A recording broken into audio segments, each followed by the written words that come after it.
listening to your brain on air. The program will begin shortly. Enjoy.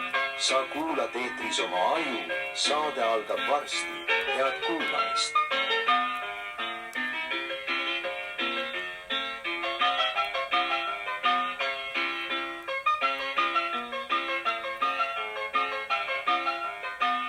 Good afternoon, everyone. Welcome back to Your Brain on Air. I am your host, Ollie Vogt Larson. And guess what, guys? Guess what? It's Me Too Monday. That's right, folks. We are going to evaluate the effects that the Me Too movement, born originally in 2006 as an evolution of the Anita Hill Time's Up movement style, has really affected our culture as a whole. I would say, and this is a controversial opinion, I would say that this has solved effectively nothing. They have made it the theme of Oscars. You know what I mean? Was it 2018 or 17 that we had the theme of it being Time's Up? That was really interesting. It actually echoed a time, if you don't remember, if you're not a 90s baby, in 1993, the Oscars had a whole ceremony of which they were celebrating the Year of the Woman. 1992, that if you don't know, it was called the Year of the Woman. This echoes a time throughout our history where, weirdly, during certain decades, we have centered on the idea that women are flagrantly oppressed in certain regards. And you know what? I'm willing to give them credit that some people absolutely are horrifically misogynistic, and some institutions, even businesses, practice misogynistic things. I'm not saying who does it, I'm not saying whatever. You can read whatever rumors you want on Business Insider, all those sorts of things. In general, though, would you say that this has effectively had any major change on our society? I would say probably not. If you remember 1991, Anita Hill, she is I just saying that name, I'm sure brings up a lot of memories for a lot of people. But if you're not relatively aware, she was a law professor. She accused the Supreme Court nominee at the time, Clarence Thomas, that's another name that everybody's very aware of sexual harassment during his confirmation hearings. Her testimony, it was really, really detailed. It was about the unwanted sexually explicit conversations that he put her through during her time at the EEOC and the Department of Education. Despite all of her things coming in front of the Senate and testifying and whatnot, all of her words effectively meant nothing. No one in the Senate or even in the public, some people in the public found her to be trustworthy, but not enough to the point where it pressured the Senate to enact on the public sentiment. So eventually they said, fuck it, whatever, we're just going to confirm him. Doesn't that weirdly echo? And I don't know if you're just Gen X and maybe you're able to see the sort of history rhyming in many ways. It very much was kind of the prelude to Kavanaugh. If you don't know, in very many similar ways, Kavanaugh, it just so happened to occur right around the time history decided to rhyme. It was another age where women were getting accountability for the years of harassment that they've had to experience via the poor actors on the male side, which there are many. No one is denying that for a fact. Was Kavanaugh a dog in high school? I don't know. I didn't know him, quite frankly. His calendars came in clutch, though, to prove that, like, hey, guess what? He was like, no, I was a proper drinker. I hung out with my buddies. I didn't rape any women and whatnot. I just went to parties, one of which the party shows on the date of which this woman claimed that she was assaulted, that he could have potentially been there. But You know, people just forget things. The years can get away from you after a long time. What I'm trying to say is that, guys, what did we really get from Me Too or Time's Up? Weinstein was arrested and movies suck now. You watch the Oscar nominations, the list that they put out. Who the hell picks any of these? A24, I'm sorry, this is a controversial take. It used to mean that they would be a great film, and now it just means that they're giving a check to anybody to make an art piece about maybe a lady, she buys a pelican, they stare off at the sea for like an hour. The Whale sucked. I'm sorry, guys. I get it. Brendan Fraser, he's fat and gay in that movie. He's fat and gay in real life. And honestly, it was not a tour de force of acting. It was like, I could act that sadly and eat a pizza with a bunch of ranch all over it. I've seen people do that with that's Americans existing. I'm sorry. You look in most American households, it's Americans sitting in their kitchen finishing off a pizza on their own. That is unfortunately a vision of a lot of Americans. Kevin Spacey was the best thing about the television show House of Cards. And once they started relying on Claire Underwood, the show entirely died. I'm sorry, it's just a fact. Matt Lauer, I don't know about you guys, but I think he needed that button, because what if he didn't want to get up and close the door during his forced sexual encounter, right? You need an automatic button so that you just click and then the door closes. Louis C.K. was funny, and his TV show was fine. It was perfectly fine, but let's be honest here, he's maybe like the least bad loss here. He's kind of back, he's doing his own movies, whatever. whatever.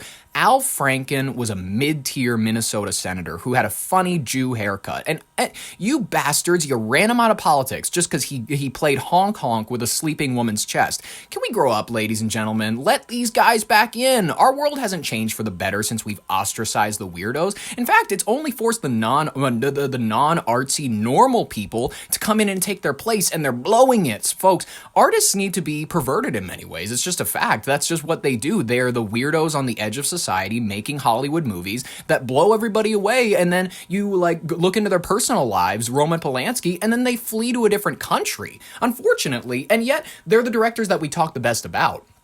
Maybe the one exception that you can think of is Steven Spielberg, but the rest of your directors, I'm sorry. I do not know what George Lucas was hiding in his basement. I don't know. Nobody knows, and that's the point.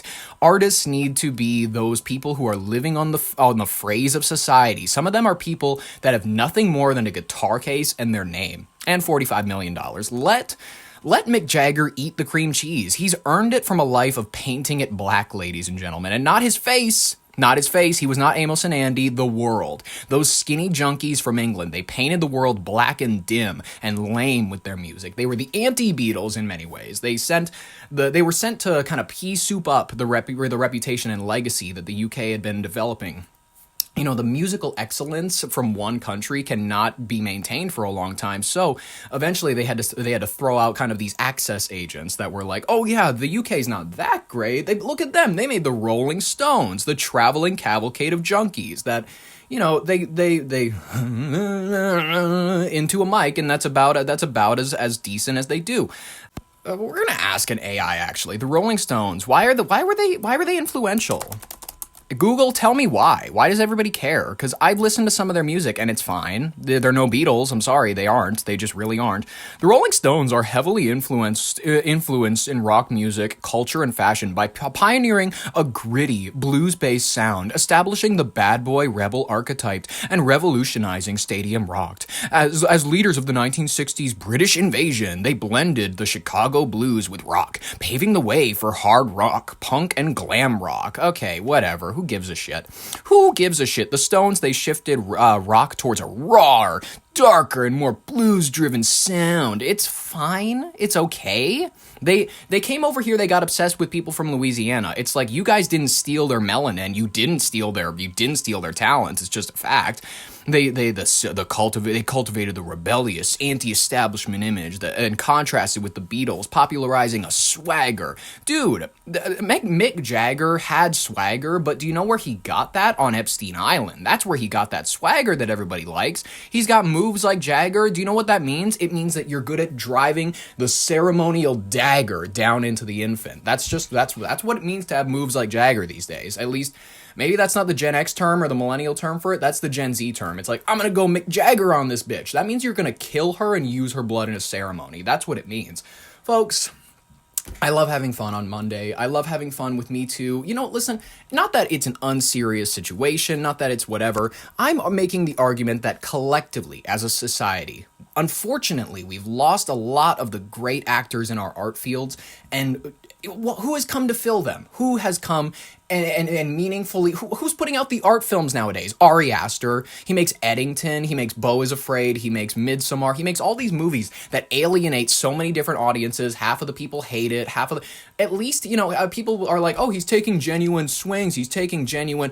That's the only artistic director that you can point to. Robert Eggers is maybe making like decent period pieces and whatnot, but otherwise you cannot point to an individual studio like Miramax. You can't point to an individual studio that's making moves like the Weinsteins were. They were a remnant of the old Hollywood world where it's like, it's all about who you know, and that's do or die in that industry. He was one of the people that was like thanked more than God in Oscar speeches.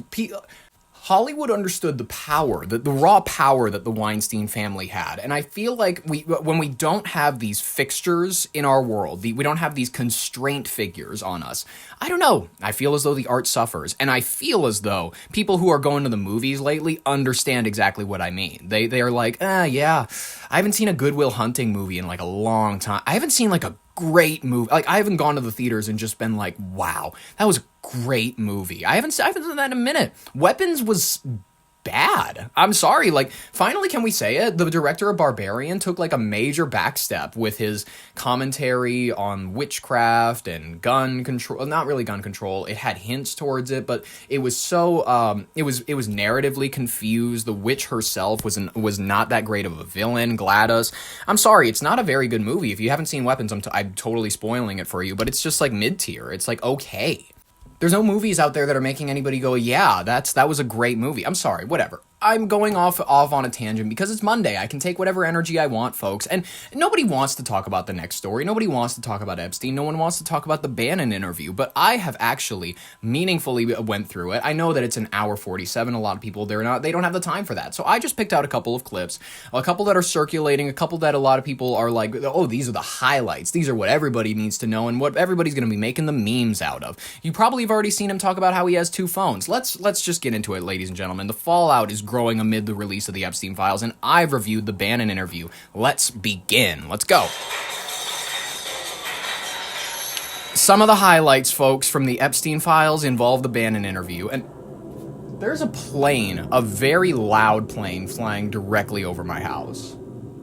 I'm about to get slimed out by Israel. I'm sorry, guys. This is just, they heard me. I was starting my story about the Bannon interview. Folks, no matter how much you know about the esoteric world, the occult, fractionalized banking, or the non-physical world, I want to let you know, Epstein had a deep understanding of these sorts of things because I think it was his responsibility to. If you're not aware, he was sleuzing it up with thinkers, with like the MIT folks, the people who are into metaphysics, the people who are into, let's just say maybe this table in front of us is the physical world. You listening to this are the physical world. I, the body, producing this noise is the physical world. But whatever exists beyond our key understandings, you touch the table in front of you, you touch anything that's in front of you, your phone you're listening to this on, the TV or whatever. That is the physical. It's the real. It's the what's there in time. This guy was interested in what quarks were up to. He was interested in what is beyond the constraints of the world that we understand just from observing it. Listen, the Steve Bannon interview, it provided like this chilling glimpse into his mind, and I really was interested in it because I love getting to know someone's personal philosophy. He has a worldview that it's a lot more than finance. People said, oh, he's a finance guy. He's just into the money factors. That's not just it here. He was into the metaphysical aspects of this world. He said that he was a practitioner of higher science. This was one of the words that he used. It's a science that's treating the human soul and the laws of nature as variables that can be manipulated. If you don't know, this is leaning into the direction of magic with a K. It's like we are leaning into the idea that there are symbols, there are rituals you can engage in. There are certain things that you as a person can do to infringe and put your will onto whatever makes our universe operate the way it does. So, this interview is from 2019. It was with Steve Bannon. If you don't know him, whatever, I don't have time to explain. Breitbart Media, a lot of things. He made a start. There was like a lot of moments where you can tell Bannon is just trying to go on about his populist bullshit. He's trying to be like, for the little guy who hasn't had a check in a couple months, a guy hasn't had a pay raise. And it's like, Epstein is not interested in what the little guy is up to. He's interested in what the movers of our world are up to. So he talks about, he refers to the human soul as dark matter of the brain. He's arguing that while science can measure the physical body, it fails to explain the miracle of consciousness. He sort of describes consciousness as this intangible attraction between people.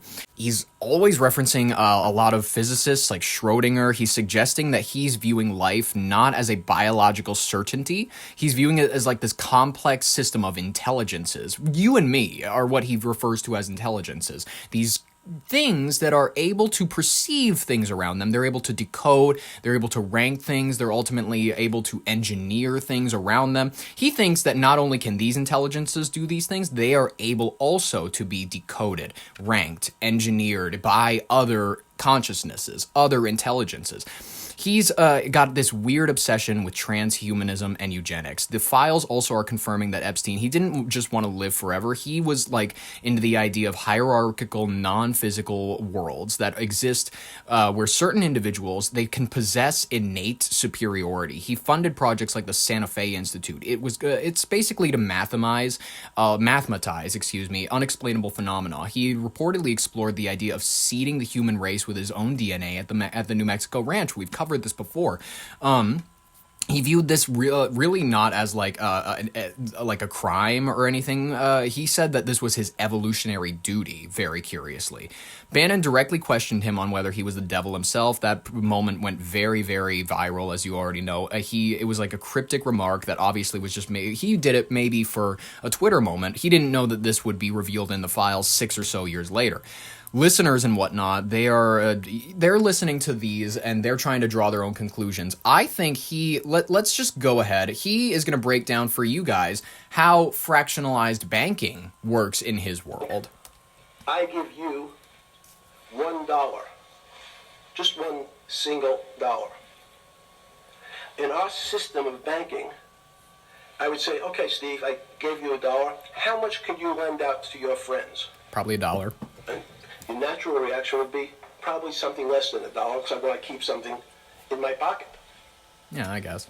The way our system works is if you as a bank are holding my $1, you can lend out an additional $8 or $9. Damn. No, it's impossible. I only have $1, Jeffrey. We have something called fractionalized reserves. Which is, if you have 1, you can lend out 9. That's the way our system works. And so not only do world leaders not understand banking, but the man on the street, my father worked in the park department, it would be beyond his imagination that people could lend out more money than they actually had in their pocket. Next question. Banks are able to do that, is what he's saying. Banks are able to lend out more than they have in their pocket because they have certain guarantees on their money. He's, that was a taste of his intellect around the money, the numbers. When it comes to the money and the numbers, he wasn't always talking about that in these interviews. He also changes shirts, I will say that. There are two very distinct interviews, one where he's wearing this white shirt, another one where he's wearing a black collared shirt. I'm going to be referring to both interviews because why not? He had these kind of views on everybody being smart in their own way. Here we're going to play a clip from that. In fact, I think that mathematics, it's not the end of science. Every year someone says it's the end of, we can't discover everything. There's lots to discover with a relationship to the physical world, but we know a lot already. In respect to the unexplainable world, we almost know nothing. Women, again, sense it. And instead of Larry Summers, I won't digress too much, but Howard Gardner early on said, there's not one form of intelligence. It's not mathematical intelligence. There's emotional intelligence. There's kinesthetic intelligence. You know, there's this argument that I reject that black people are less intelligent than white people. It's not true.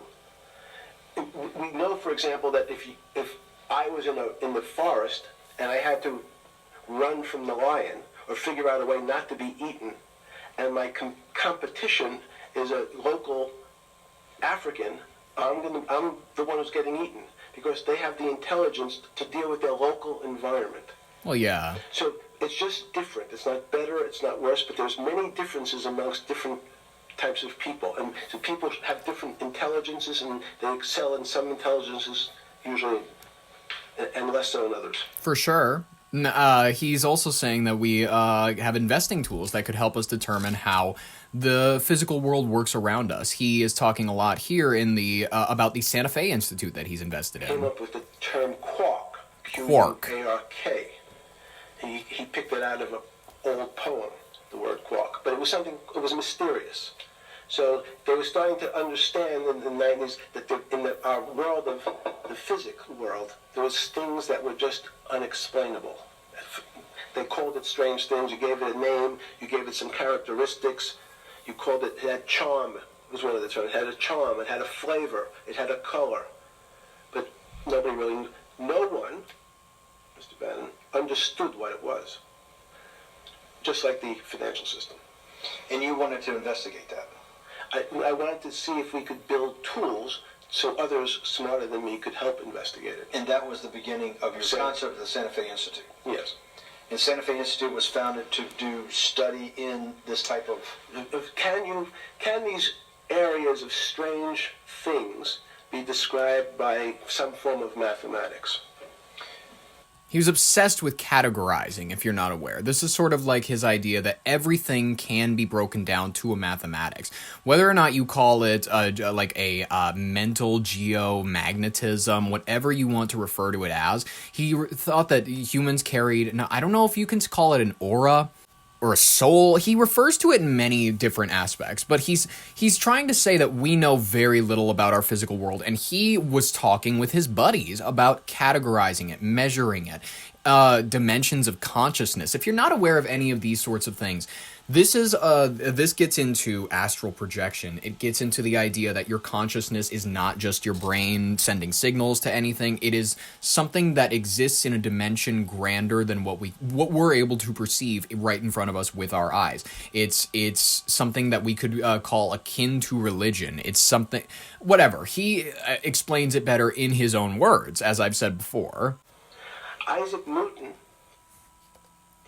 says, this is really weird. If I want to push a ball on the table, I have to touch it. Maybe I have to blow on it. But I actually have to push one side of the ball or the book to move that side. I'm pushing here, and obviously this thing is what appears to us humans to be solid, so it moves as one thing. But the only way to get something to move was to touch it or put a force against it. Okay, seems to make sense. Everybody has that experience. I want to lift a glass, I lift it. If I want to push a ball, I push it. If I want to pull a ball, I pull it. But he recognized when the ball fell off the table, it went in a different direction. How's that possible? Nobody pushed the ball down. And he says, this is crazy. Why did the ball go down? I didn't push it. I just let it go. So someone's pushing the ball, because I am confident that the only thing that gets something to move is with a force that pushes. So there's a force that's pushing the ball down. In fact, he called it gravity. He measured how fast it was pulled, but never was able to explain why it happened. Mm-hmm. How is it? What is gravity? It's this. Everybody says, well, why did the ball fall to the ground? Because gravity took it. But what's gravity?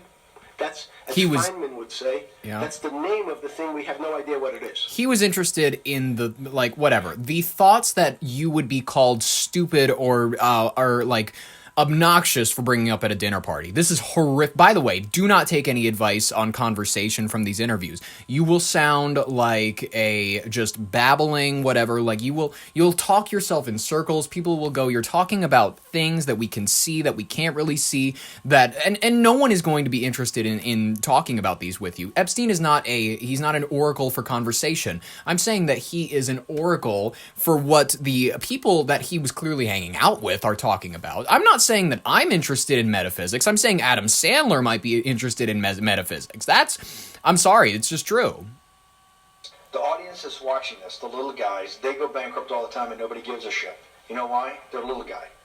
But when long-term capital management goes bankrupt, or Bear Stearns goes bankrupt, or Lehman Brothers goes bankrupt, people care because it's an unfair characterization. Why do you say that? Because again, it's the complexity of the situation. If you think about you have a complex system. You have your body. Now, in fact, the little guy is my finger. This is... Bear Stearns is your heart. That's correct. The banking system is my heart. The system, I can't risk my because remember, it's not only my... You haven't been able to name... Hang on. You haven't... Hang on. No, hang on. I was trying to hang... I want to see if the hang on... No. You haven't been able... You're not good enough yet. You're like junior wizard trying to do it. You haven't... Yes. I'll say, since we can't name another guy that's as good as you, there may be a couple out there. You're not bragging. You're humble. It had to be sometime. Please tell me there was some time before you went to jail and basically got cut off from daily information in the summer of 2008. God, he has nowhere to go with this. I'm sorry. He's just like, you fucked up your life. You should really think about how much you've done. we're gonna, you know what, we have more stories to cover. We have a lot more to get into, and I have more clips from this interview that I'd love to share, so we can dedicate more stories to this. We will continue to cover this throughout the week, the remainder of said week. Ladies and gentlemen, thank you so much for tuning into this story. Let's jump into our next one, why don't we? Because it involves a little bit more locality. CARE 11 investigates out-of-state fraud tourists. They're pleading guilty in Minnesota homeless housing scam. Folks, there is a major investigation that CARE 11 News, if you don't know them, they're out of Minneapolis, Minnesota. They have reached the courtroom climax this week. A group of out-of-state fraud tourists have officially pleaded guilty to orchestrating a massive scam targeting Minnesota's homelessness housing funds. Folks, Minnesota is the state, I'm going to call it is the California of the Midwest. They're the state that spends so much but gets nothing. They are the state where, a lot of your income can be garnished, and you will still have the same amount of lutefisk on your table by the end of the day. It's not going to make any difference to you, the citizen. It's going to make a lot of difference to people who benefit from the systems that you have created. That is what Minnesota lays out. Federal prosecutors have revealed that the ringleaders have traveled to the Twin Cities specifically to exploit the emergency programs designed to help the state's most vulnerable residents by using stolen identities and shell companies. The group managed to siphon off hundreds of thousands of dollars intended to provide roof overhead security for those living in the streets. I mean, I think that in terms of protecting people from rain, absolutely we should be doing those sorts of things. Can we do them through things like maybe not housing first programs, maybe things more akin to homelessness shelters, these sort of camp-like facilities where we put these people where they can get a job, they can work their way up to earning paychecks, they can, I don't want to sleep there because they'll steal my stuff. Well, maybe we'll pay security. It's pennies on the dollar. I'm sorry, it's just a fact. I don't understand why, I am not an executive. I'm not a person I'm not trained in tax law. I'm not trained in any of this. And I feel like you are also on the same level of understanding that I might be. And yet we, as just ordinary people, could probably do a better job than these people are in the state of organizing their systems. The scheme was sophisticated. It involved the creation of fake sober homes and temporary housing vouchers that existed only on paper. According to the CARE 11 team investigating, the fraudsters used social media to recruit participants from across the country, teaching them how to bypass Minnesota's oversight systems. The tourists would then fly in, file fraudulent paperwork with local agencies, and then funnel the diverted taxpayer money. God, I'll get it, money into private bank accounts before fleeing back to state lines where they came from.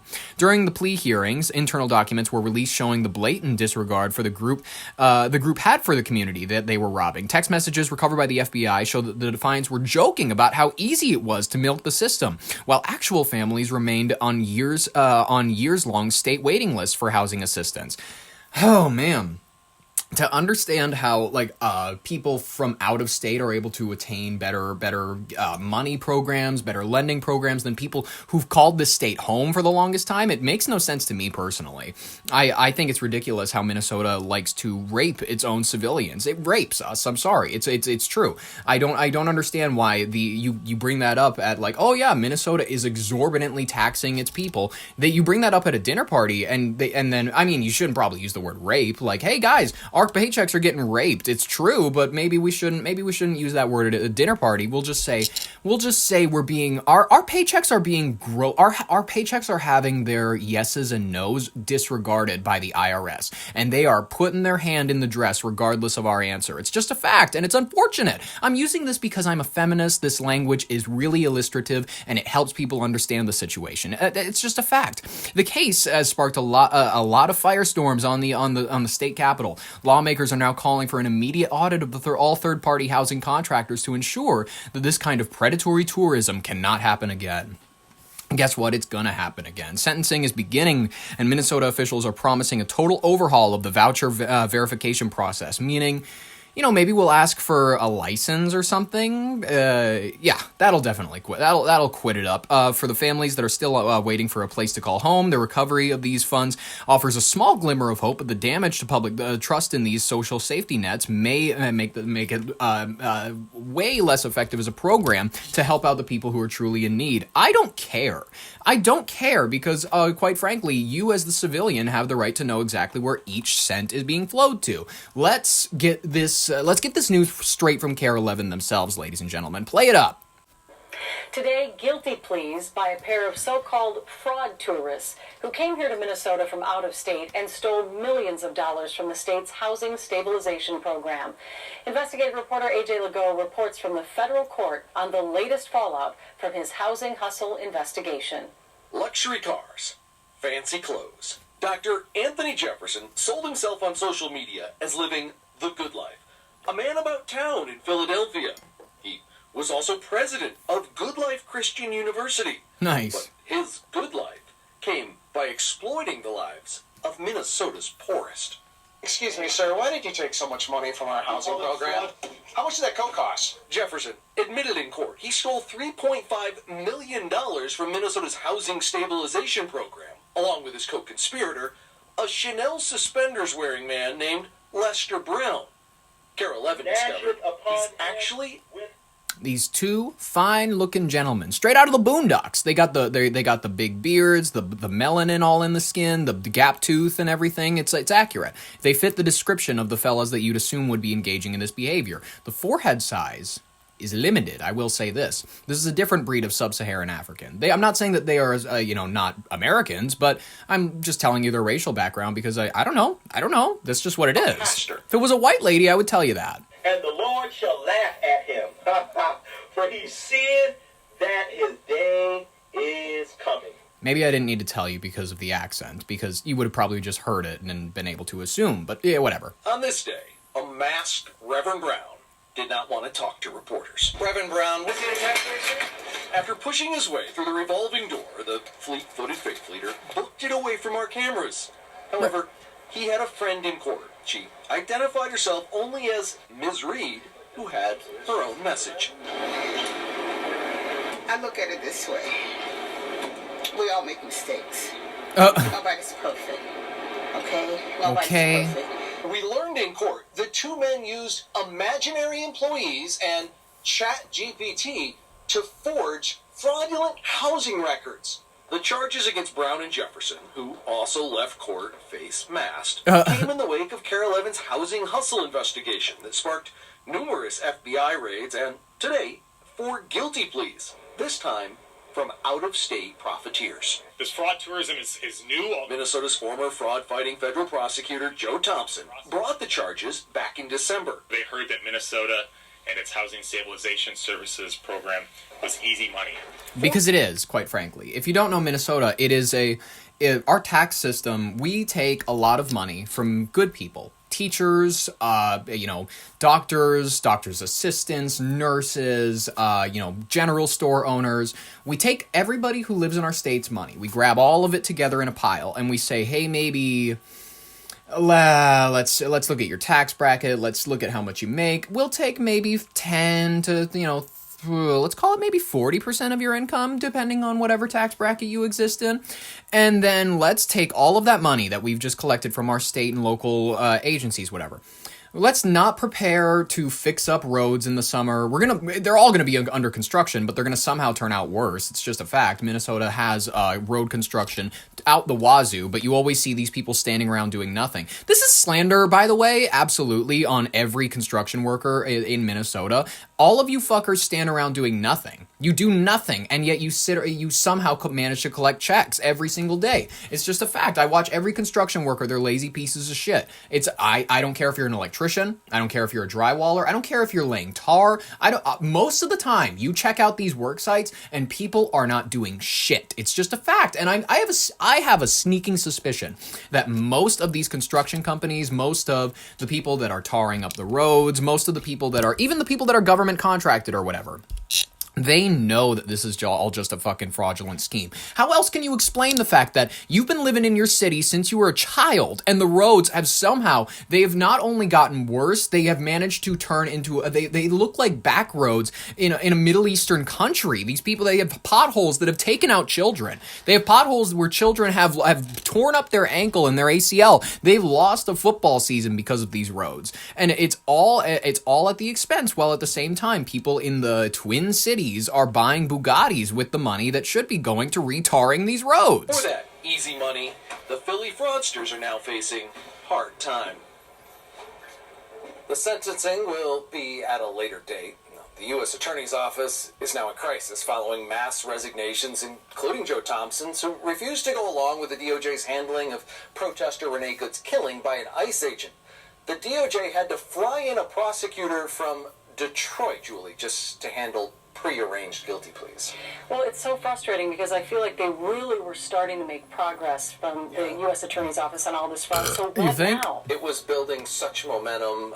Law enforcement sources tell me that there would have been numerous new charges filed in January and here in early February, and none of them are happening right now. Do you think it'll take years, or maybe they just go away, these fraud cases that could have been prosecuted? They're gonna go away! I really don't have the answer to that.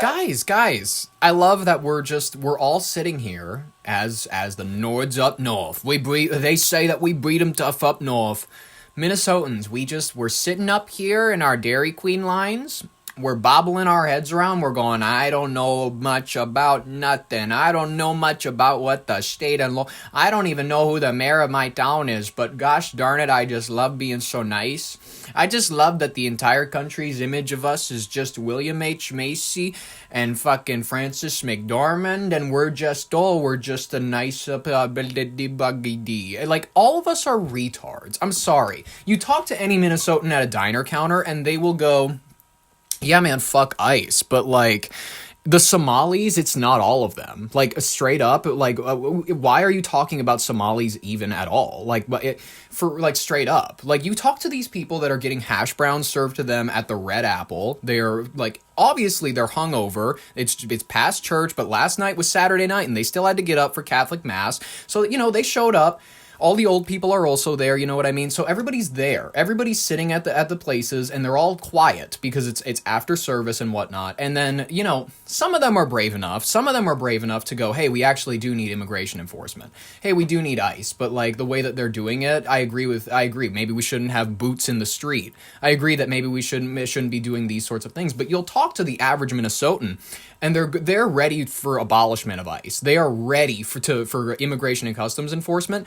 Yep, yeah, we don't even need it. Just abolish it. Just like I'm tired of hold on, no. Actually, I got to listen to Streets of Minneapolis real quick on my iPhone 14 on Apple Music, and don't tell me anything about paid agitators. Don't tell me anything about what it is. Good people who have work in the morning, standing in the cold for the rights of people who would rape their children, and you are being anti-American when you stand up for the idea of borders. You are being and they're the chillest people. I love Minnesotans. They're my favorite. They're giving. They are very nice. They are the perfect population to steal from. They're the perfect population to victimize. They are the perfect because they're docile and they're quiet and they want to be known as good people. They just want to be known as good people. They want to help the world around them. They want to help dig a fella out of the snow. They want to go and they want to pay for someone's gas because then they get to use their Casey's points. They want to go and they want to just listen to at the kids' graduation to the Ojibwa kids bang the drum because goodness, we're so culturally kind up here up north. We breed them nice up here. It's fucking phony and it's false and it's all so that everybody can stroke themselves over the holidays.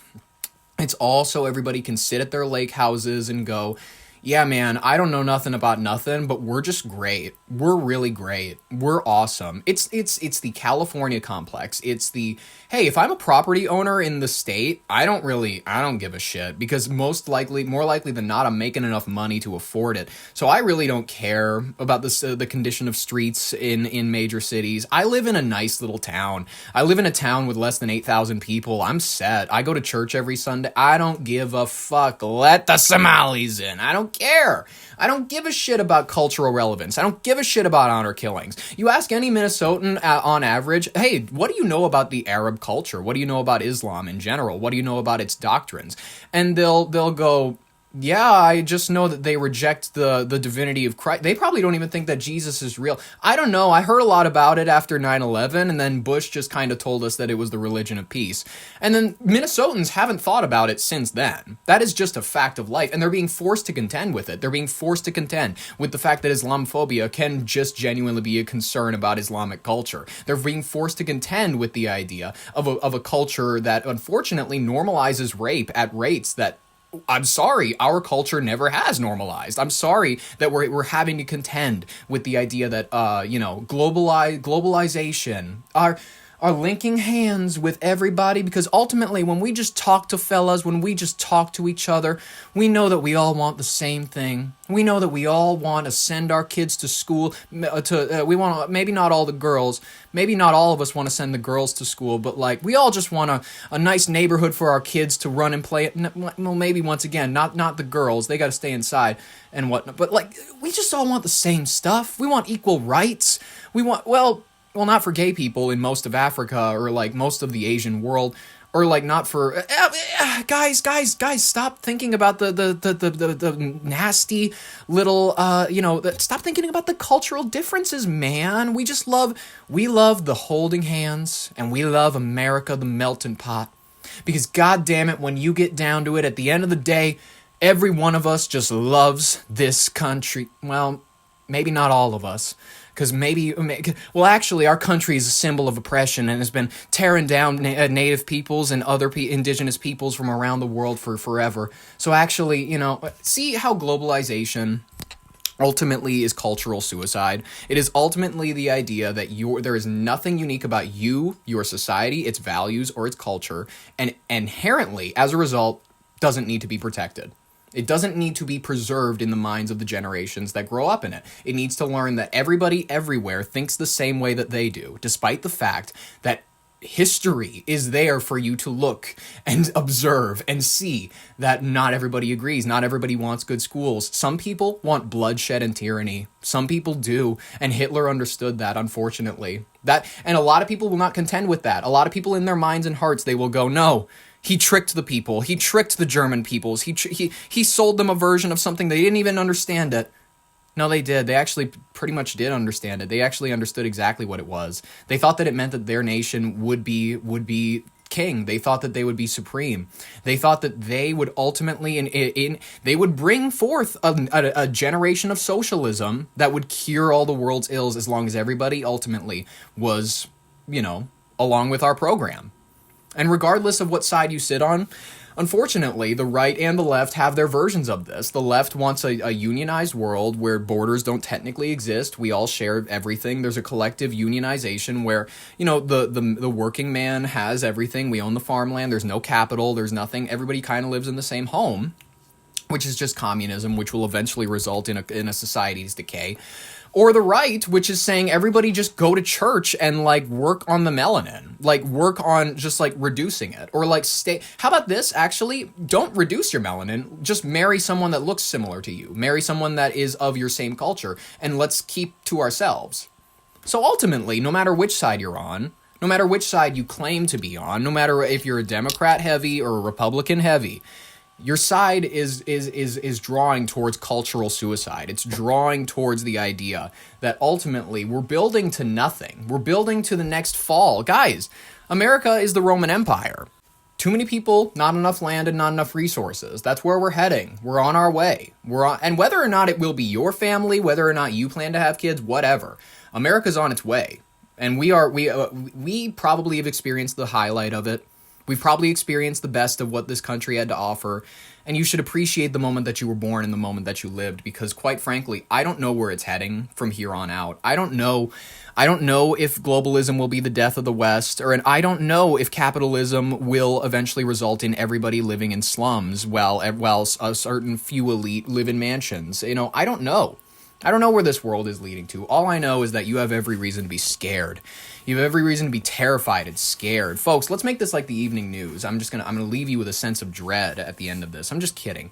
We're gonna cover some stuff that might make you feel better, like the rapid fire section of today's headlines, the deep transatlantic rift highlighted at the Munich Security Conference, the UK government U-turns that has happened on local election day, all of it. We're gonna cover all of it, folks. So let's just get to it. Let's just break down these things that you need to know about to keep your media diet healthy. World leaders have gathered in Munich for the 62nd Munich Security Conference. There were sharp disagreements that emerged over the U.S.-European relations. The EU officials have pushed back against the recent U.S. rhetoric that is seen as undermining the transatlantic cooperation. Discussions are focusing on a future defense commitment, strategic autonomy, and a response to global insecurities. They want to become more independent. They don't want to rely on us. And quite frankly, I'm in favor of that, because if we become a multipolar world where maybe Europe is its own kind of strong force, America is its own kind of strong force, Europe will never be able to contend with our resources, our size, or our population, but we'll always have them beat in some extent. So, what we really have to worry about is China, if you really want to ask me, but whatever.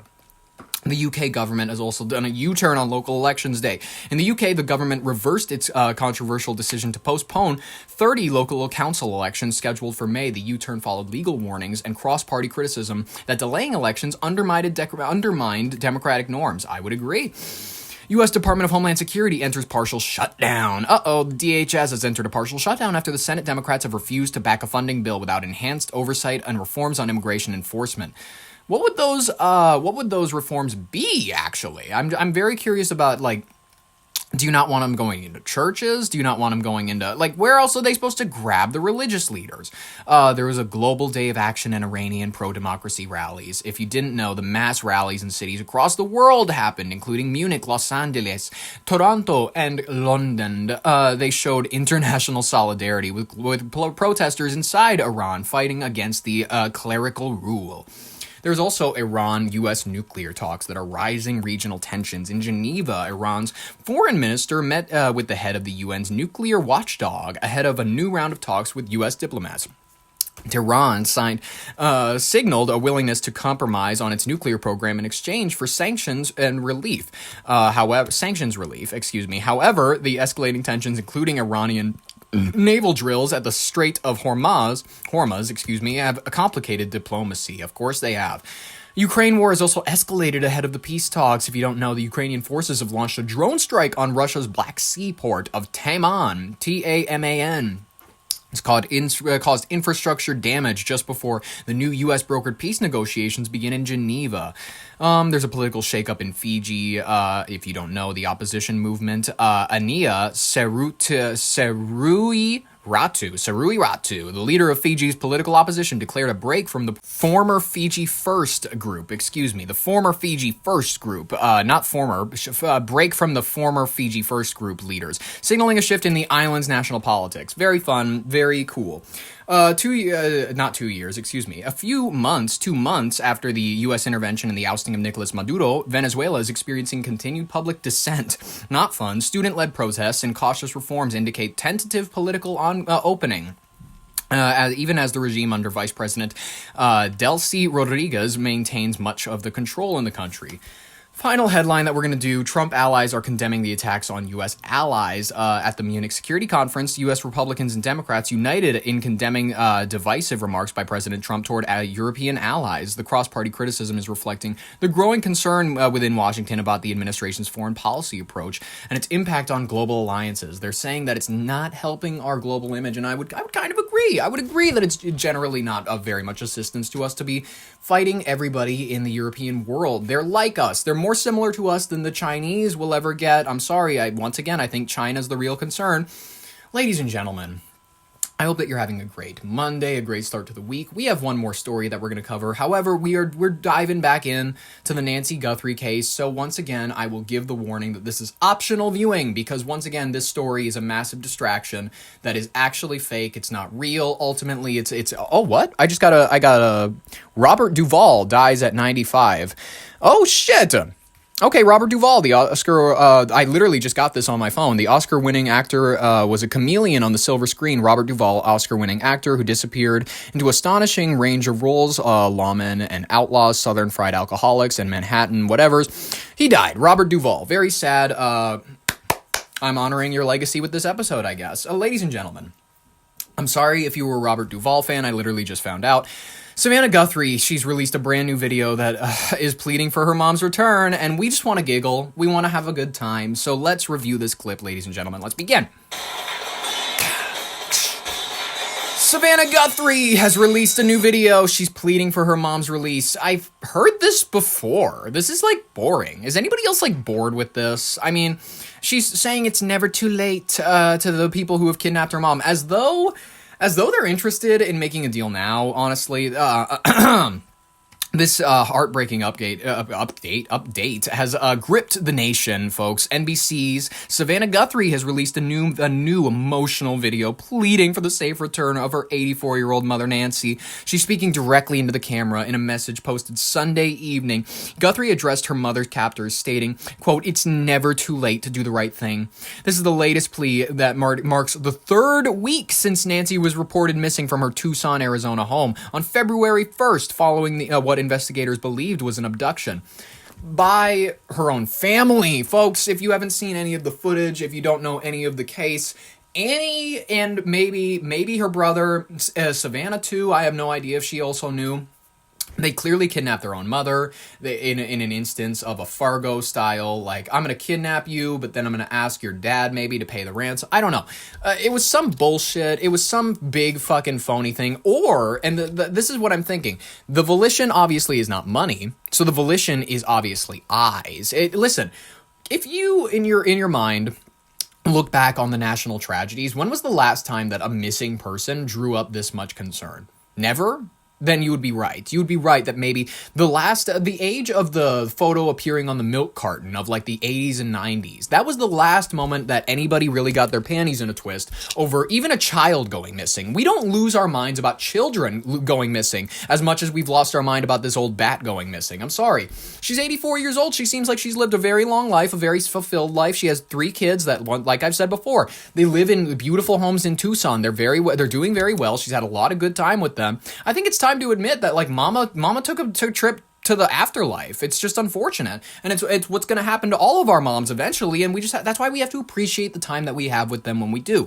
Folks, I watched this video and I feel like the FBI is texting her, or Epstein from Tel Aviv. Epstein from Tel Aviv is going, if you ever want to see your mother again, you're going to, first of all, apologize for interviewing the victim. You're going to apologize for interviewing Virginia Giuffre.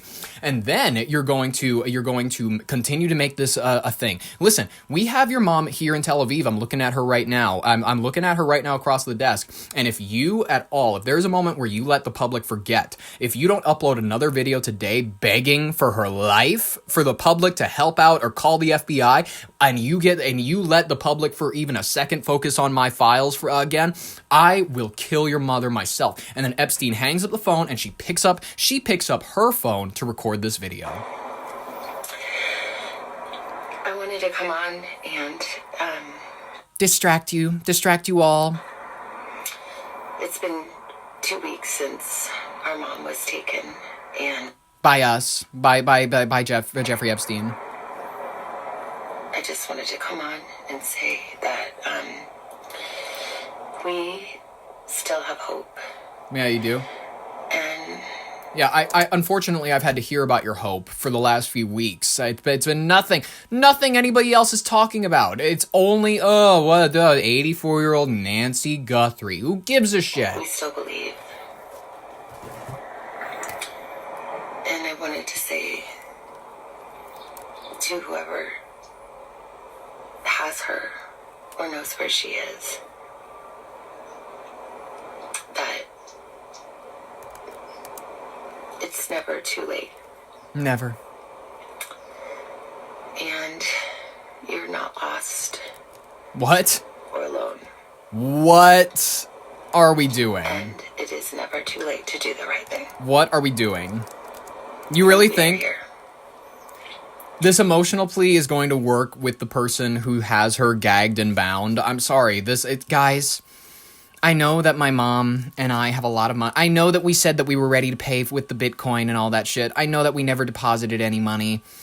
But guys, it's never too late to do the right thing. This is bullshit. Everybody knows that her mom's already dead. Everybody knows that this is all a farce to keep you from talking about Epstein. It's all fake. We believe. We believe. And we believe in the essential goodness of every human being. What? And it's never too late. It's never too late. lame and sad. Unfortunately, no one likes the fact that her mom is missing. I'm not saying that I like the fact that I have to cover this every day. I don't have to cover this every day. I choose to. I actively choose to because they choose to make themselves a nuisance. Every time that they choose to put out a fake video, every time they choose to throw out a new allegation, and not allegations, they're going like, hey, I know you over there in Des Moines, Iowa. Look outside your back window. Check your neighborhood. If your neighbors are acting a little weird, anything, just think about reporting it. It's a ridiculous standard to put on the American country. It's a ridiculous standard to expect from your fellow citizens that they're going to now look at all of their neighbors with suspicion because your mom went ahead and took a stroll. I know that she didn't take a stroll. I know that she was probably smacked or something because the blood is right in front of the doorway and whatnot. We already reviewed that the song Smooth Criminal, by Michael Jackson is the most accurate descriptor of this case. Nancy, are you okay? Are you okay, Nancy? She's not okay. How do the lyrics for that song go again? Ladies and gentlemen, it's blood on the carpet. What is it?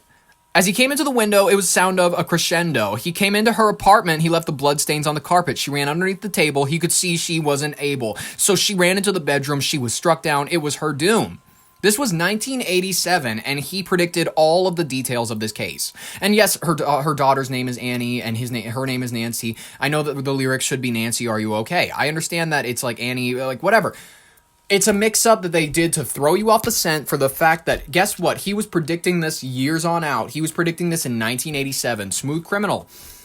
Everybody knows that she was kidnapped likely by her own children or by Epstein as revenge for the fact that Savannah interviewed Virginia Giuffre. Everybody knows that. That is already aware. And then you'll see everybody in the comment section when ABC News posts like, they found DNA on a black glove discovered outside of her house. You see the TikTok comments. It's people going like, yeah, if anybody cares, I quit drinking today. It's like, people are taking the videos that are supposed to be about discussing I feel so sad for Savannah and her kids. They must be so scared about where her grandma was. All of the comments are people shitposting. All the comments are people going, so like another Monday. In case you guys are, it's people, by the way, finding community in the comment section. Where TikTok, it steps in where normal society has failed us. Normal society, you don't see people going out to the billboards or seeing people going over to the news and the newspaper stands and then people go and talk about the news. People do that on Facebook now. We've saved all of our griping for the internet, which is what I prefer, quite frankly, because then it provides me more opportunities and more fun stories to talk about. And speaking of which, ladies and gentlemen, I've had such a wonderful time gathering these stories for you today. I hope that you had an even better time listening to them. We will be back at it with the rest of the week, Tuesday through Friday. Maybe there will be more fun news stories to cover. Maybe Savannah will release another video. Maybe she'll say, hey, I'll put up my OnlyFans for free if anybody finds my mom. If anybody does, and then by the way, that will make the kidnapper finally throw her in front of a fucking orphanage and be like, hey, have her back. You said you'd publish the nudes. They'd be right on your Instagram. Exactly. That is unfortunately where this case is going. It's all a massive media thing. It's grotesque to even look at. And as a result, we're probably going to cover it later this week. But ladies and gentlemen, thank you so much for listening to today's episode. I hope that you have a wonderful rest of your day. I hope that you do whatever it is that you got to do on a Monday to crush it, kill it, do what you got to do. I will see you in the next episode tomorrow. Subscribe if you want more, like if you liked it. What the fuck was that? That was Care 11 News. Why are you trying to interrupt my thing? All right, whatever. I was going to play my outro music, but Care 11 News wants to talk. Excuse me. Subscribe if you want more. Ring the bell if you want notifications, like if you liked it. In the meantime, this has been Ollie Vogt Larson with your Brain on Air. Thank you so much for listening, and bye-bye.